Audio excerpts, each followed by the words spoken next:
বন্ধুরা welcome back to my channel এতখর কিয়া। আজকে আমাদের দার্জিলিং ভ্রমণের চতুর্থ দিন। আমি আর বৌদি সকালবেলায় উঠে সেজে গুজে রেডি হয়ে ভিডিও করতে চলে এসেছি অ্যাজ ইউজুয়াল। যেহেতু হোলি, আজকে 3 তারিখ হোলি, সেই জন্য বৌদি একটা হোয়াইট কালারের দেখো টি শার্ট পরেছে জিন্সের সাথে, আর আমিও পরেছি। এই যে আমিও একটা হোয়াইট কালারের টি শার্ট পরেছি, কিন্তু ভেতরে আছে। এখন এতটাই ঠান্ডা না যে উপরে জ্যাকেটটা পরে নিতে হয়েছিল। তো বৌদিও জ্যাকেট পরেছিল, তো এখন ভিডিও করছি দেখে বৌদি বললো যে একটু জ্যাকেটটা খুলে নি।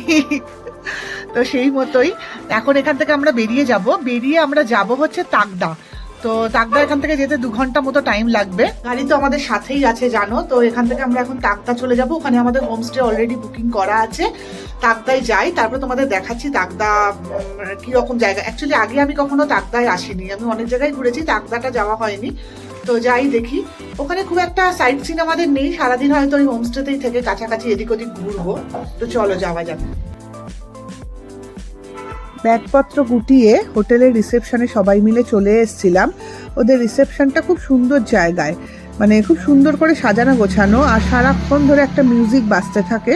তো সেই জন্য একটু ভিডিও করে নিচ্ছিলাম আমি জাস্ট বেরোনোর আগে। এদিকে নিচে নেমে দেখছি সেদিনকে বেশ ভালো বৃষ্টি পড়ছে জানো তো, আর ঠান্ডা তো মারাত্মক আছে। এই কদিন আমরা যতটা বৃষ্টি পেয়েছি তার থেকেও বেশি বৃষ্টি পড়ছে। তো সবাই এই দেখো আমাদের লাগেজ নেমে গেছে, সবাই মোটামুটি রেডি হয়ে গেছি। সবাই রিসেপশনে সবার সাথে হাই হ্যালো করছিলাম আমি বেরোনোর আগেই। তো এদের না বিহেভিয়ার খুব ভালো ছিল, খুবই ওরা মানে ভালো ব্যবহার, সমস্ত কিছু খুব ভালো। এই যে বৌদিও রেডি হয়ে নিচে নেমে পড়েছে। আমরা তো আগেই রেডি হয়ে গেছিলাম ব্রেকফাস্ট করে মোটামুটি। তো বেরিয়ে পড়লাম এবার আমরা। একদম লাস্ট সিটে আমি আর দাদা বসেছিলাম আজকে। বসে আমি একটু আবার সেলফি তুলছিলাম এদিক ওদিক তাকিয়ে, আর দেখছি বাইরে কি বৃষ্টি পড়ছে, রাস্তার অবস্থা খুবই খারাপ। কিন্তু তাও পাহাড়ের বৃষ্টি আমার খুব ভালো লাগে। বৃষ্টির মধ্যে সামনের দিক দিয়ে গাড়ি এগিয়ে চলতে থাকলো। পাহাড়ে আস্তে আস্তে বৃষ্টি পড়ছে। এই জায়গাটায় আবার খানিকটা এসে আর কি, ওখানটায় বৃষ্টি হচ্ছিল না। তো ওখানটায় খানিকটা শুকনো ছিল, আবার খানিকটা ভেজা ছিল। তারপরে আবার খানিকটা যাওয়ার পর এই দেখো আবার দেখছি বৃষ্টি শুরু হয়ে গেছে। কি বৃষ্টি! কাল নাকি সারা রাত ধরে বৃষ্টি পড়েছে, ড্রাইভার বলছে যে কালকে সারা রাত ধরে বৃষ্টি পড়েছে। তো আমরা বৃষ্টি দেখতে দেখতেই সামনের দিকে এগিয়ে যেতে থাকলাম, আর ভাবছি যে আজকে যদি বৃষ্টি পড়ে তাহলে তো আর সারাদিন কোথাও বেরোনো হবে না। এই দেখো আবার নতুন করে বৃষ্টি নেমে গেছে। পাহাড়ে বৃষ্টি আমার খুব পছন্দের জিনিস। একবার আমরা পাহাড়ে এসেছিলাম 3-4 বছর আগে। তো যখন আমরা পাহাড়ে এসেছি 2-3 জন মানে ফ্যামিলি আমরা এসেছিলাম। যেদিন থেকে এসেছি সেদিন আমরা সেই দিন থেকে যেদিনে আমরা লাস্ট গেছি সেদিন পর্যন্ত পুরো বৃষ্টি ছিল। মানে সেইবার আমরা একটা কালিম্পংয়ের অফবিট গ্রামে ছিলাম, আর শিটংয়ের একটা অফবিট গ্রামে ছিলাম। তো যেদিন থেকে এসেছি সেই দিন থেকে যে বৃষ্টি শুরু হয়েছিল না, আর লাস্ট দিন পর্যন্ত বৃষ্টি ছিল। তো ওই জন্য আমরা খুব একটা বাইরে ঘোরাঘুরি করতে পারিনি। কিন্তু আমার ব্যাপক লেগেছিল, কারণ প্রত্যেকটা হোমস্টেতেই আমাদের কাঞ্চনজঙ্ঘা ভিউ রুম ছিল। যদিও কাঞ্চনজঙ্ঘা দেখা যায়নি মেঘ আর বৃষ্টির জন্য, কিন্তু ওই যে রুমের ব্যালকনিতে বসে বৃষ্টি দেখতে দেখতে চারিদিকে তাকিয়ে থাকা, এর একটা আলাদা আনন্দ আছে। আমার খুব ভালো লেগেছিল ওই ট্রিপটা।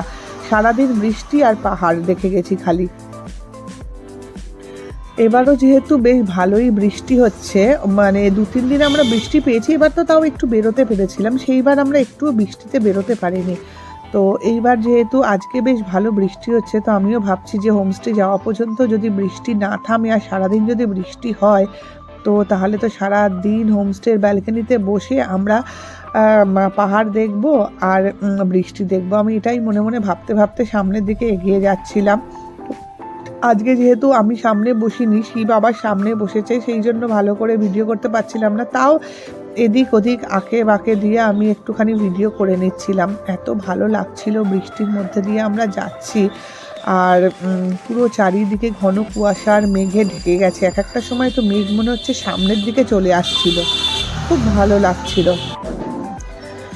যাওয়ার সময় অনেকগুলো ভিউ পয়েন্ট আমাদের পড়েছিল তাকদা যাওয়ার সময়, কিন্তু কোনো ভিউ পয়েন্টেই আমরা দাঁড়াইনি, কারণ আমরা সবাই বললাম যে যেহেতু বৃষ্টি পড়ছে কোনো ভিউ পয়েন্ট থেকেই কোনো কিছু সেরকমভাবে দেখা যাবে না। তো সেই জন্য আমরা বললাম যে কোথাও দাঁড়িয়ে কোনো লাভ নেই, তো সোজা আমরা হোমস্টেতেই যাব। সেই মতোই এই বৃষ্টির মধ্যে আমরা সামনের দিকে এগোতে থাকলাম। তো এই করতে করতেই একটা জায়গায় দাঁড়ানো হলো। বাইরে বৃষ্টি পড়ছে বলে তো প্রচণ্ড ঠান্ডা আরও বেড়ে গেছে, সেই জন্য সবাই বলছিল যে একটু চা খাবে। সেই মতোই আমরা ভাবলাম যে তাহলে কোথাও একটা দাঁড়িয়ে একটুখানি চা খাওয়া যাক। তো আমরা একটা জায়গায় দাঁড়িয়ে একটু চা খেলাম, আর ওখানে খুব ভালো মোমোও পাওয়া যাচ্ছিলো। কিন্তু আমরা যেহেতু ব্রেকফাস্ট করে বেরিয়েছিলাম না, সেই জন্য ওখানে আমরা আর মোমো টোমো কিছু খাইনি, একটু চা খেলাম। আর চারিদিকে পাহাড়গুলোকে আমি তো দেখতে থাকছিলাম, তো সেগুলো দেখা হয়ে গেছিলো। আবার আমরা গাড়িতে উঠে পড়লাম। চারিদিকে খালি পাহাড় আর চা বাগান। উফ, আমার তো মানে জীবনটা মনে হচ্ছে যতবার নর্থ বেঙ্গলে আসি ততবার মনে হয় মানে সার্থক হয়ে যায়। আমাকে তো সবাই বলে নর্থ বেঙ্গল নাকি আমার সেকেন্ড হোম। আমার মানে এত নর্থ বেঙ্গলের প্রতি টান। তো যাই হোক, আর এরপরে আমরা চলে এসেছিলাম আর একটা ভিউ পয়েন্টে। এখানে আসার পর বৃষ্টিটা একটু কমেছিল, তো দেখলাম যে চারিদিকে লোকজন রয়েছে, সবাই গাড়ি থেকে নেমেওছে। এই ভিউ পয়েন্টটা বেশ সুন্দর, যদিও পাহাড় সেরকম দেখা যাচ্ছিল না, চারিদিকে মেঘে ঢাকা ছিল আর সেই রকম হাওয়া দিচ্ছিল, মানে হাওয়া মানে সাংঘাতিক হাওয়া। বৃষ্টি টিপটিপ করে পড়ছিল, তার সাথে হাওয়া। উড়ি বাবারে বাবা, এত ঠান্ডা এই জায়গাটাতে কি বলবো। তো সবাই এখানে এদিক ওদিক করে সেলফি তুলছে, বৌদিও সেলফি তুলছিল। তো আমি সেলফি টেলফি অত তুলিনি, আমি একটু ভিডিও করছিলাম। আর কিন্তু ভিডিও করতে গিয়ে দেখছি এত হাওয়া দিচ্ছে, হাতটা পুরো কেঁপে যাচ্ছিল। তো আমি তাও একটু এদিক ওদিক করে ভাবলাম যে দেখি যে যদি একটু ফটো তোলা যায়। আমি আবার নিজের সেলফি মোড করে ভাবলাম একটু ভিডিও করি, সেই মতো আবার সেলফি মোড করেও ভিডিও করছিলাম।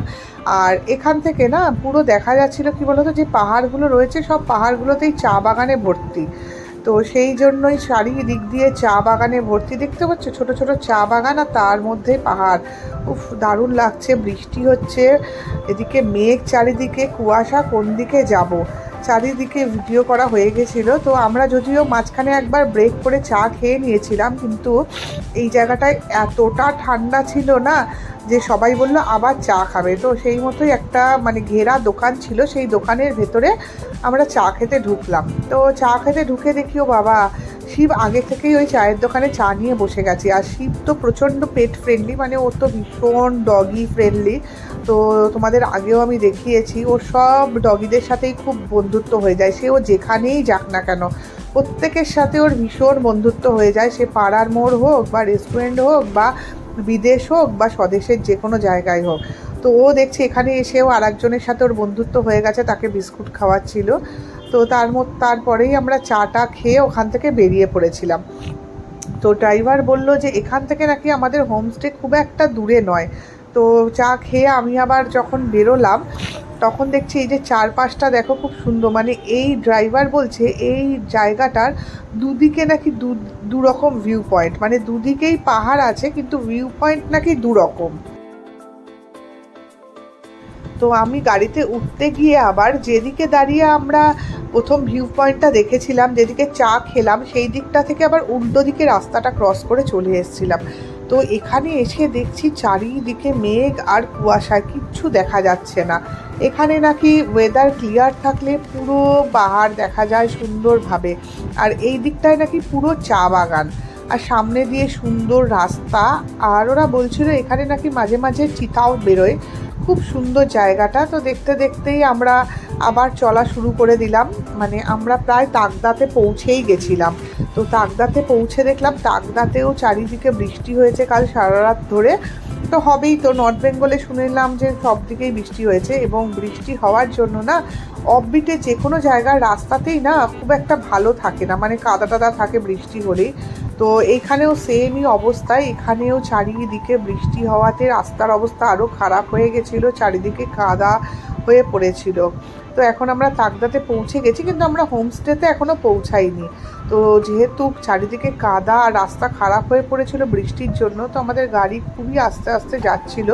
আর আমরাও ড্রাইভারকে বলছিলাম যে খুব আস্তে আস্তে গাড়িকে নিয়ে চলো, যেন কোনো মানে অসুবিধা না হয়, বেশি তাড়াহুড়োর দরকার নেই। তখন খুব একটা বাজেনি, তখন ওই 12:30 একটা মতো বাজে। তো আমরা সেই মতোই বললাম। এই দেখো এদিকে আবার বৃষ্টি শুরু হয়ে গেছে। আর সুন্দর সুন্দর কটেজের মধ্যে হোমস্টে, গাড়ি আস্তে আস্তে যাচ্ছিল।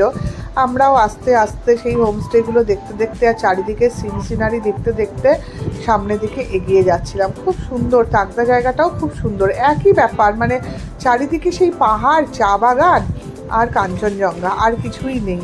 এবার একটু মনটা আমার খারাপ হয়েছে, কারণ এইবার ট্রিপে একদিনও কাঞ্চনজঙ্ঘার সাথে দেখা হলো না, সেরকমভাবে রোদ ওঠেনি।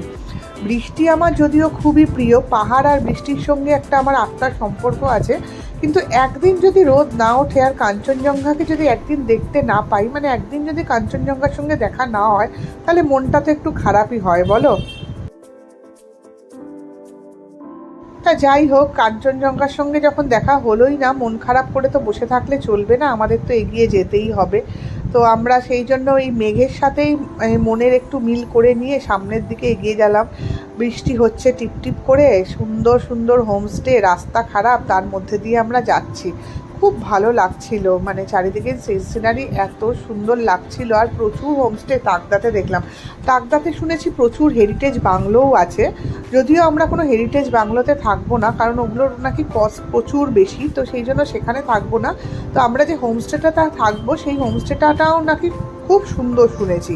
তো যাই দেখি, তো গেলে তো তোমাদেরও দেখাবো কীরকম হোমস্টে, কতটা সুন্দর হোমস্টে। আমরা প্রায় পৌঁছেই গেছিলাম, ড্রাইভার বলল পৌঁছে গেছি। হোমস্টেটা আবার একটা পাহাড় থেকে নেমে আর একটা পাহাড়ের উপরে হোমস্টেটা।